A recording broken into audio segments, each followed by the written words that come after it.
Hey guys, Bitter Steel here, back with another video, and today we're looking at another dev diary, and they've hit us with quite the bombshell. Wasn't expecting this. Let's take a look. That's right, you're seeing this correctly. This is a map of the Baltic states. Ladies and gentlemen, Paradox have decided that the Baltic states deserve a focus tree.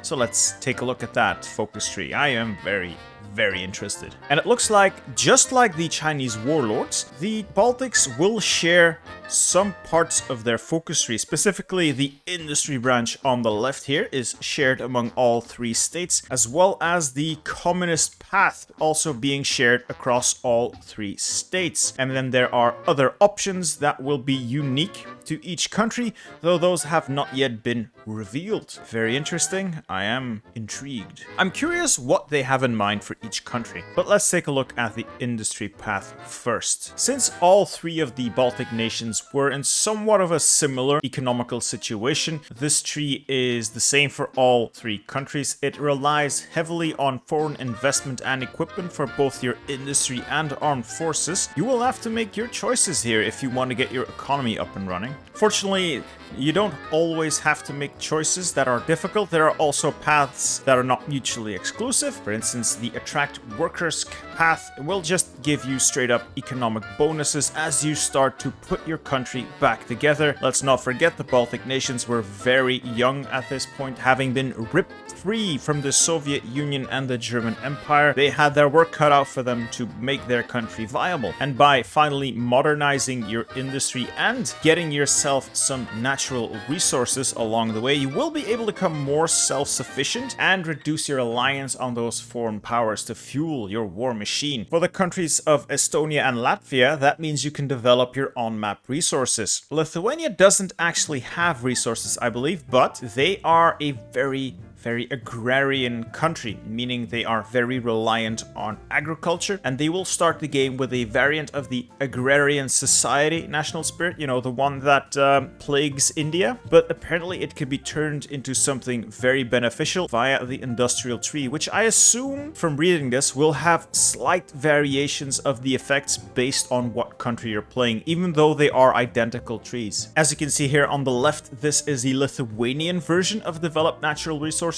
which modifies the agrarian society, which does look like it could have some really good benefits. And on the right here, this is either Estonia or Latvia, giving them a nice amount of steel. All in all, I think the Baltics could turn into real contenders for viable countries in the hands of a player. I don't see the AI doing much with this, but in the hands of a player, these are suddenly playable nations. Now for the communist path, well, let's just say that communism had very little popular support in the Baltics, and the Baltics are unique in that sense that if you ever want to flip your country communist, you will have to fight for it. The countries had virtually no popular support for communism, and well, the man with the very disappointing look on his face will have to put up a fight if he's going to sit himself down in that prime minister's seat. And the path to communism has two options here. You can either do the obvious thing and side with the Soviets and rely heavily on Soviet volunteers and Soviet equipment and a Soviet military staff, or you can choose to go your own path and establish a Baltic version of the communist doctrine.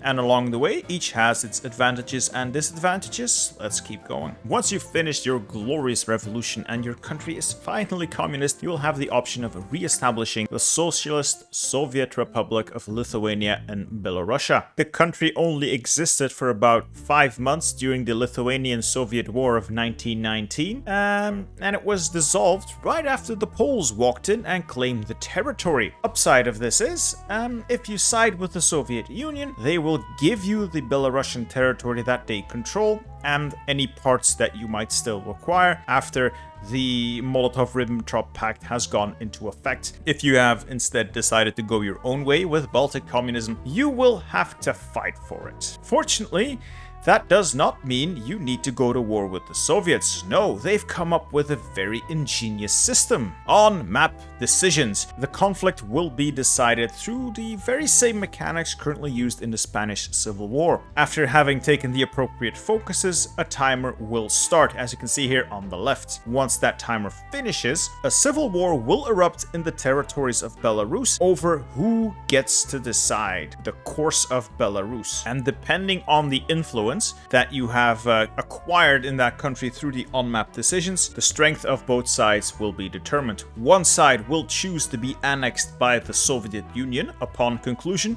and the other side, your side, will choose to be annexed by, well, you, obviously. So it's very important that you make some really good decisions here, and it's very possible that you will be able to influence this process by sending volunteers, just like in Spain. And because one Baltic nation is only one Baltic nation, you will also have the option to convert your neighbors to communism through propaganda. Good old propaganda. No matter which path you have taken, either an independent Baltic socialism or you are a Soviet lapdog, you will still be able to form the United Baltic Socialist Republic with a really, really nice color, and boy does it look thick once it acquires all its possible core territory. That is a beautiful country. Now I do wonder what they mean by propaganda war. Is this espionage like La Resistance introduced, or is this more decisions? I hope it works better than the current Bulgaria game, but I'm interested. This opens up a lot of avenues for a player, and I can only applaud more options, more paths, more replayability, basically. And once that glorious nation has been established, war goals, war goals, war goals. You can carry communism across the entire Baltic Sea and go to war with the Poles, the Danes, the Finns, the Swedish. In short, you will be able to take the entire Baltic coastline. Well, assuming you can defeat Germany, of course. And because the Baltics are just, you know, the Baltics and not all that important in the grand scheme of things, there are some more updates for us in this dev diary. A small update here to the Polish tree, not that interesting, but they did put some lovely art in. I mean, they've replaced some of the placeholder artwork in the Polish focus tree, so these look pretty nice. So they put a lot of effort in that. I can only applaud that. And yes, you're seeing that right, the Habsburg, but more on that later. They've also listened to player feedback, and if you remember right, they put in an off-map nuclear reactor for the Poles that has currently been removed. In the current version that they are working on, that focus has been moved over to the industrial side of things, so it's no longer in the political tree, and instead of just an off-map nuclear reactor, which makes very little sense, you get a 100% research bonus to nuclear technology, so you can still get your Polish nukes, just not in an absurd way. So that's, in my book, that's a lot better. I'm glad they listened to player feedback. And speaking of player feedback, that's right, the Habsburg candidate Karl Albrecht von Habsburg is now an option for monarchist Poland. They have worked out an entire branch for the man who has given his life for Poland, the warrior king. I'm very happy that they listened to the forums on this one and added this guy in. And not only did they add him in, they did not cut anything else. He is extra. So not only do you get your absurd Cossack, you get your Romanian candidate, you get your, I think your Saxon candidate, you also now get Karl Albrecht, a good old Habsburg for Poland, and he gets his own tree. Look at that. Look at that. He is also the king of Bohemia, which means he can press some claims. Yes. And they put in lovely work for this focus tree. It's not just a placeholder. They actually gave him a full fat tree. Look at that. Anything going from the Habsburg claim on what I think is Hungary and the king of Bohemia Yeah, I'm interested. I think this is a very worthy path. Karl Albrecht will be able to press the Austrian claim, or rather the Habsburg claim, on Czechoslovakia and the Bohemian lands, making you a very, very thick Poland. And he is also able to serve as a field marshal,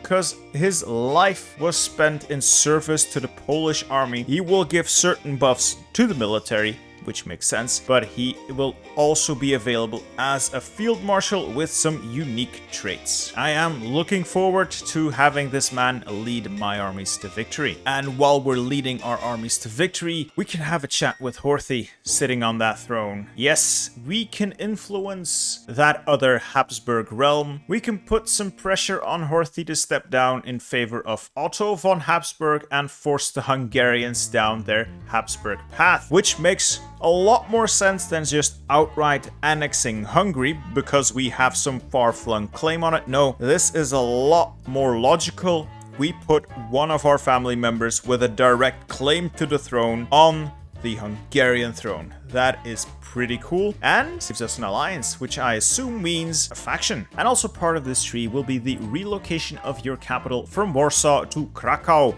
the old historical capital of Poland. This will centralize your capital between your Polish lands and your, well, eventual Czechoslovak lands and make it a bit more defensible in nice hilly terrain. But be aware, it is pretty close to the German border and, well, I don't trust those Germans, neither should you. Also, did anyone notice how they changed the UI here? I've seen some interesting tidbits.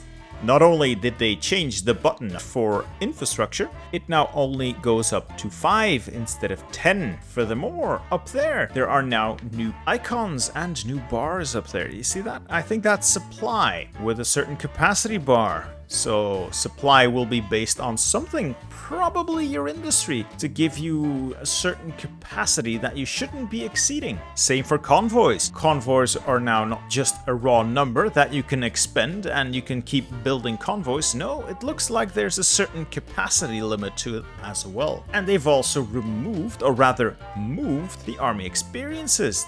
It's nothing here anymore. They've moved it down to their respective icons on the right here. Army experience seems to have been recolored green. I wonder what's beneath the hat though. It has been theorized that this is where the army doctrines hide now. If you know, tell me in the comments. I'd like to know. Anyway, there's some more stuff here. And in a gesture that I welcome, Paradox have also come forward and explained the reasoning for some of their more, let's say, absurd decisions. They have kept the Cossack king in, so that Bermont-Avalov guy is still a valid option for Poland, and they are explaining, finally, why that is. And it actually makes sense. The Regency Council does not go out there and find kings. Instead, it will evaluate candidates. And a man who is so in love with himself, as Bermont-Avalov is unlikely to pass up an opportunity to become king of any country, and it does make sense for this man to put in his application. And if you are insane enough to approve it, well, you've got yourself a Cossack king, which